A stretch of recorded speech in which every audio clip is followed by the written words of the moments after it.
Ya böyle kaçırdın efendim. Hatta çeter ağa yine. Ayo hatta o kamat diyor.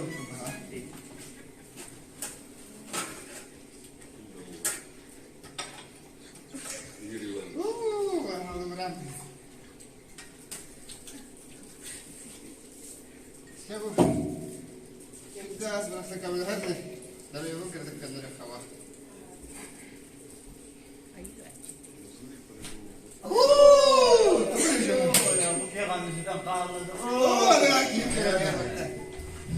Arjun her şeyi kırıp bakayım. Hatta kendini sahip gelir o. O bu bende sanki bu anda o. Evet, Arjun bir ejder kalıyor.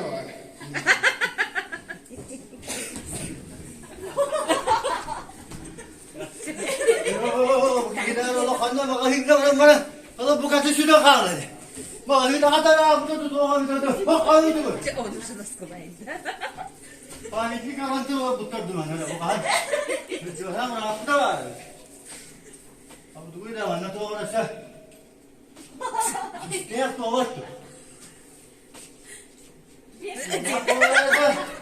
Bu sigara. Giyip savaş etti. Var gıdı tut.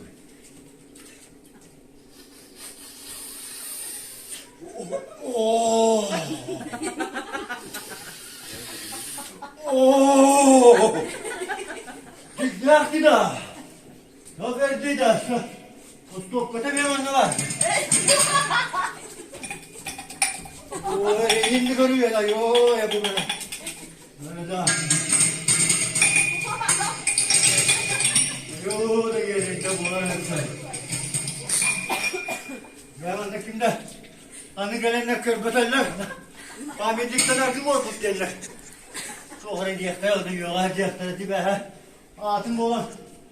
Tamam arsın gitti. Yiyesi pükkürdük. Ben daha apart demin. Bir sene bu Türkiye'den okudum ha. Onu da var hem otuğu giren hem de o. Ağından hügem ostan iki bir Türkiye'ni bir bu dere. Öyle baktı o. O kadar abi. O iyice gitti. Kötü almadı da. Polisini almadı da. Evet şimdi. Mutlaka o adamın orada bu otel bilgi yapabildi ki. O dinle akıldı. O bilginlikten yok mu mutlaka? Pazarısı da var bakalım mantıklı. Ayo ya da yine. O körböteller ormana ne? O yedi ne bolar? O putuk gibi bir attı. Ahanara. Beş konuk tuttu oladı. Verdi de. Ne yine? İspippi de. Aya da. Ben bu yapıdan var olarak gitti. O da dinle yapıyordu. O. Doğru. Ahan. Allah duru bu tarafa da.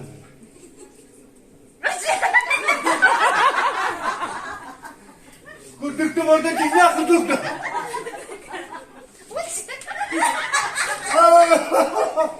Düğüne aşağı. Ooo adamın orada oturdu Allah'ta. Biz de gümdük oraya dedi de toğuk muhallarsın ya. Hadi da. Ooo karam tuğan kurduk tuğdu körbe. Şuraya kovak kendi kudu saldırıyordu. Bak tuttum gel. Ayo ya. Buldum. Bunu tanıdım bile nereye buna. Kebişler. Bir kanara. Oskayamı da daha acı. Doktuğun de. Aya da. Bak sarı geldi karak tuğdu körbek boğduk baktı. Duman kurduk göçtü. O dedi bağırım kanına. Bana kavuşudan kavlar. Bak yine katana.